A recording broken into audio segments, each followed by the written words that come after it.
Sir నమస్కారం sir. నమస్తే. Sir 700 కోట్ల భారీ భూ స్కామ్ జరిగింది. జబర్దస్త్ బ్యూటీ రీతూ చౌదరి అందులో ఇన్వాల్వ్‌మెంట్ ఉంది. అండ్ జగన్మోహన్ రెడ్డి గారి భార్య భారతిరెడ్డి గారి హస్తం కూడా ఉంది అని చెప్పేసి మార్నింగ్ నుంచి కూడా వార్తలు ప్రచారం జరగడం మనం చూస్తున్నాం సార్. మరి నిజంగా ఈ భూ స్కామ్ జరిగింది. అసలు ఏం జరిగింది? మరి రీతూ చౌదరి ఏం చెప్తుంది? మరి జగన్మోహన్ రెడ్డి గారి భార్య భారతిరెడ్డి గారి ఇన్వాల్వ్‌మెంట్ నిజంగా ఉందంటారా? మీరేం చెప్తారు సార్ ఈ ఇష్యూ గురించి? అంటే ఇక్కడ శ్రీకాంత్ చెమ్మకుర్తి అనే అతను ప్రధానంగా అతని పేరుతో ఉన్న డాక్యుమెంట్స్ కొన్ని ఉన్నాయి. హ్మ్. ఆ డాక్యుమెంట్స్ ఆవిడకి లింక్ అయి ఉన్నాయి. ఎవరికి? రితు చౌదరి అనేటువంటి అమ్మాయితో లింక్ అయి ఉన్నాయి. ఆవిడ టీవీ ఆర్టిస్ట్ అని చెప్తున్నారు.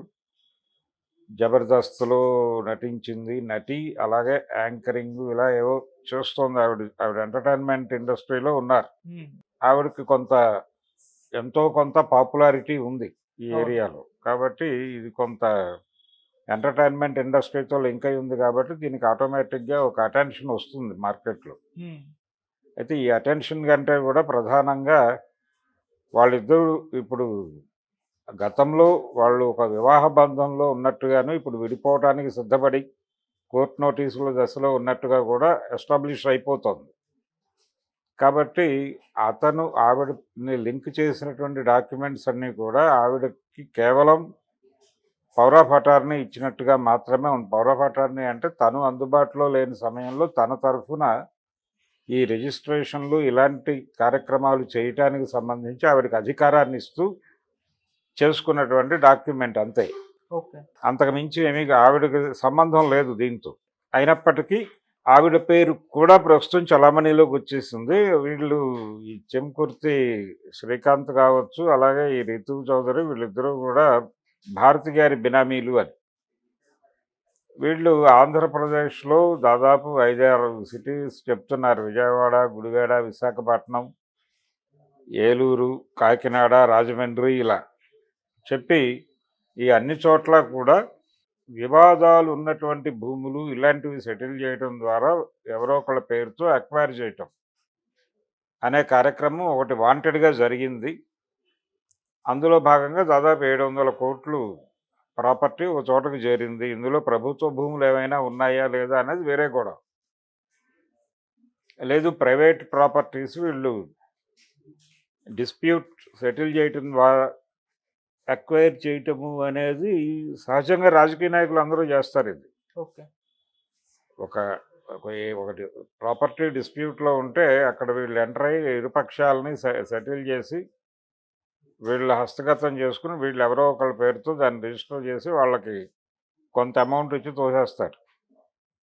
ఇలా జరిగిందా, లేకపోతే ఏదన్నా కబ్జాలు జరిగినాయా, లేదు అవతల వాళ్ళని బెదిరించి లొంగ తీసుకున్నారా, ఇక్కడ రిజిస్ట్రేషన్స్ జరిగాయి అనేది అయితే ఎస్టాబ్లిష్ అయింది. ఈ రిజిస్ట్రేషన్స్ అన్నీ నిర్వహించినటువంటి సింగ్ అనేటువంటి వ్యక్తి సరెండర్ అయ్యాడు ఏసీబీ దగ్గర, యాంటీ కరప్షన్ బ్యూరో దగ్గర సరెండర్ అయ్యి ఆయన ఇచ్చినటువంటి వాంగ్మూలం ఇప్పుడు ఆయన విచారణలో ఉన్నాడు. అయితే ఈ విచారణ కంటే ముందు ఈ వ్యవహారంలో మాజీ ముఖ్యమంత్రి జగన్మోహన్ రెడ్డి గారు వారి సతీమణి ఉన్నారు అని చెప్పి రాస్తూ ముఖ్యమంత్రి గారికి ఒక లెటర్ రాశాడు. ఈయన మీద గతంలో ఏసీబీ దాడి చేసినప్పుడు ఆయన అబ్స్కాండ్లోకి వెళ్ళాడు. రిటైర్ అయ్యాడు. రిటైర్ అయిన తర్వాత అబ్స్కాండ్లోకి వెళ్ళాడు. ఓకే. ఇప్పుడు మళ్ళీ ఓపెన్ అయ్యాడు. ఓపెన్ అయ్యి నేరుగా వెళ్ళి తనే సరెండర్ అయ్యాడు. ఈ క్రమంలో తన నుంచి కూడా చాలా డబ్బులు లాక్కున్నారు వీళ్ళు. ఈ చెమకుర్తి శ్రీకాంత్ అనేవాడు, తర్వాత ఇతరులు అనేది 2-3 పేర్లు ఏవో ప్రస్తావించాడు ఆ లెటర్లో ఆయన. ఈ లెటరు ఆయన నేరుగా ముఖ్యమంత్రి గారికి రాశారు. ముఖ్యమంత్రి గారు ఏ చర్యలు తీసుకుంటారనేది చూడాలి. అయితే ఇతను చెబుతున్నది లేదు, ఇతను రాసినటువంటి లెటరు పూర్తిగా వాస్తవం అని తీసుకోవాల్సిన అవసరం కూడా లేదు. దాని మీద దర్యాప్తు జరుగుతుంది. అలాగూ ఆయన మా ఇళ్ల మీద ఏసీబీ దాడులు చేయించింది కూడా జగన్మోహన్ రెడ్డి అంటే నేను లేను, నా ఫ్యామిలీ మా పిల్లల మీద కూడా దాడులు జరిగినాయి, ఇదంతా కూడా వాంటెడ్గా జరిగింది, నన్ను థ్రెట్ చేయడం కోసం జరిగింది అనేది చెప్తున్నాడు ఆయన. ఆయన వెర్షన్ అది. ఈ శ్రీకాంత్ వెర్షన్ ఏమో ఇతను ఈ ప్రాపర్టీస్ ఎలా ఎక్వైర్ అయినాయి అనే దానికి సంబంధించి ఇదంతా తను చేసినటువంటి యాక్టివిటీ తప్ప నేను ఎవరికి బినామీని కాదని ఆయన పద్ధతిలో ఆయన చెప్తున్నాడు. బయట ప్రచారంలో ఉన్నటువంటి వాదనల్లో చాలా వరకు ఫాల్స్ ఉన్నది. రకరకాలుగా తప్పుగా మాట్లాడుతున్నారు అనటంలో తన్ను తాను డిఫెండ్ చేసుకుంటూ, తనని తాను ప్రొటెక్ట్ చేసుకుంటూ మాట్లాడుతున్నాడాయన. తప్పేమి లేదు దీనిలో. వారిని వారు కాపాడుకునే ప్రయత్నం ఎవరైనా చేస్తారు. అది వారి హక్కు గూడా. ఓకే. అయితే ఈ మొత్తం జరిగిన వ్యవహారంలో ఎవరు నేరస్తులు అనేది చెప్పాల్సింది డిపార్ట్‌మెంట్. హ్మ్. డిపార్ట్‌మెంట్ అంటే యాంటీ కరప్షన్ బ్యూరో అన్ని డాక్యుమెంట్లు 700,00,00,000 ప్రాపర్టీస్ అంటే చిన్న విషయమేం కాదు. దానికి సంబంధించిన లింకులు అన్నీ దొరుకుతాయి. హ్మ్.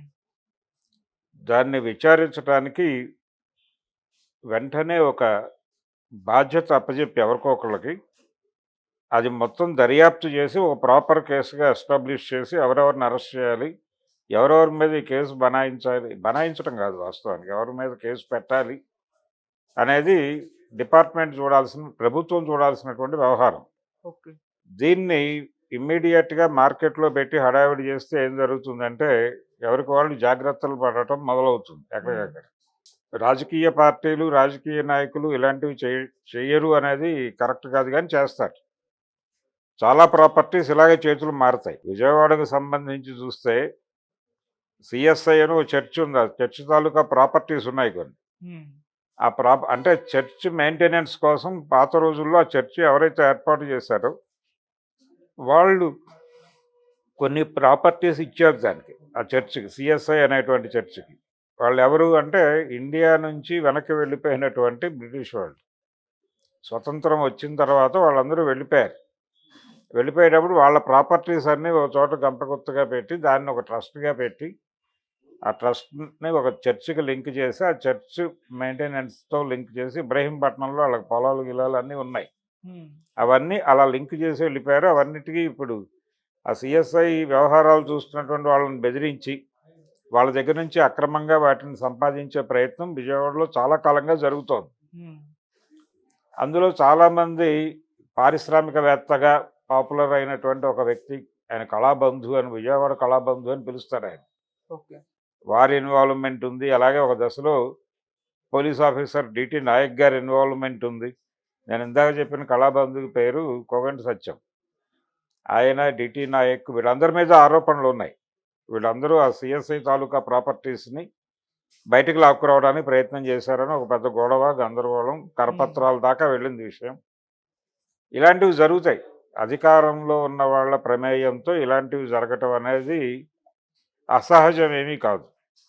ముఖ్యమంత్రి స్థాయిలోనూ, ముఖ్యమంత్రి భార్య గారి స్థాయిలో ఆ పాత్రకు కూడా ఒక స్థాయి ఉంటుంది. ఆ స్థాయిలోనూ ఇలాంటివి జరగటం తప్పేం కాదు. ఇలాంటివి జరగవు అని అనుకోవడం తప్పు. హ్మ్. ఇవి జరుగుతాయి. అయితే ఈ జరిగిన దానికి సంబంధించి వీళ్ళ దగ్గర ఎవిడెన్స్ ఉంది అని అంటున్నారు. వీళ్ళ దగ్గర టోటల్ డాక్యుమెంట్స్ ఉన్నాయంటున్నారు. ఆయన కావాలంటే ఆయనే సరఫరా చేస్తాడు. ఎక్కడెక్కడ ఏ రిజిస్ట్రేషన్‌లు చేశానో ఆయన దగ్గర ఒక ఆహ్, ఇది ఉంటుంది కదా! లిస్టు. ఆ లిస్ట్ హ్మ్. ప్రకారం పెడితే ఆ డాక్యుమెంట్‌లన్నీ నకళ్ళు తీసుకోవచ్చు. ఓకే. ఆ నకళ్ళు తీసుకొని కేస్ బుక్ చేసి, అరెస్ట్ చేసేసి విచారణ జరపండి. తప్పేముంది? హ్మ్. దాన్ని సెన్సేషనలైజ్ చేయటం కంటే కూడా జరగాల్సిన పని అది. అరెస్టులు జరగాలి. దీని మీద దర్యాప్తు జరగాలి. దర్యాప్తుకి ప్రత్యేక బాధ్యతలు అప్పజెప్పాలి ఎవరికైనా ఒక ఆఫీసర్‌కి. హ్మ్. అప్పజెప్తే ఆయన ఈ సింగ్ గారు చెప్తున్నటువంటివన్నీ నిజమా కాదా అని నిర్ధారించుకుని, అవతలోళ్ళని కూడా పిలిచి కూర్చోబెట్టి, ఇందులో నిజం ఎంత, అబద్ధం ఎంత, వీరి ప్రమేయం ఎంత, వారి ప్రమేయం ఎంత, నిజంగానే బినామీనా ఇతను చెప్తున్నట్టుగా భారతి గారికి బినామీనా అతను, హ్మ్. లేకపోతే జగన్మోహన్ రెడ్డికి బినామీనా అనేది తేల్చి, ఒక క్లారిఫికేషన్ ఇచ్చి ఎవరో ఒకళ్ళ మీద కేసు అయితే బుక్ చేయాలి. 700,00,00,000 అనేది చిన్న ప్రాపర్టీ కాదు. ఓకే. ముందు అందులో ప్రభుత్వ వాటా ఎంతుంది, ప్రభుత్వ భూములు ఏమైనా ఉన్నాయా అని చెక్ చేయాలి. దాంతోపాటు ప్రైవేట్ ప్రాపర్టీస్ ఇలా ఎక్వైర్ కావడానికి దారితీసిన పరిస్థితులు ఏమిటి అనే దాని మీద కూడా దృష్టి పెట్టి చేయాల్సినటువంటి అవసరం ఉంది. దాదాపు 6, 7 ఊళ్ళు చెప్తున్నారు వీళ్ళు. ఈ 6, 7 ఊళ్ళల్లో 700,00,00,000 అనేది పెద్ద ఇష్యూగా కనిపిస్తుంది. 700,00,00,000 అనేది కానీ దీనికి మించి జరిగి ఉంటాయి. ఓకే. దీనికి మించి జరుగుంటాయి. ప్రభుత్వం దీన్ని సెన్సేషనలైజ్ చేయటం కన్నా కూడా పనిలోకి దిగి ఆచరణాత్మకంగా ఈ కేసుని సాల్వ్ చేస్తూ ఎవరైతే ఈ నేరానికి పాల్పడ్డారో వాళ్ళని ఈ సెటిల్మెంట్లు అనే పేరుతో గందరగోళం చేయటం అనేది జరుగుతోంది. ప్రతి ప్రభుత్వ హయాంలోనూ జరిగినాయి. ఒక ప్రభుత్వ హయాంలో కాదు. తెలుగుదేశం హయాంలో కూడా ఇలాంటివి జరిగాయి. ఎవరి ఎవరి ప్రభుత్వంలోనైనా జరుగుతాయి. ఇవి సహజంగా జరిగేవే. ఎవరు ఇదేదో జగన్మోహన్ రెడ్డి క్రియేట్ చేసినవి కాదు.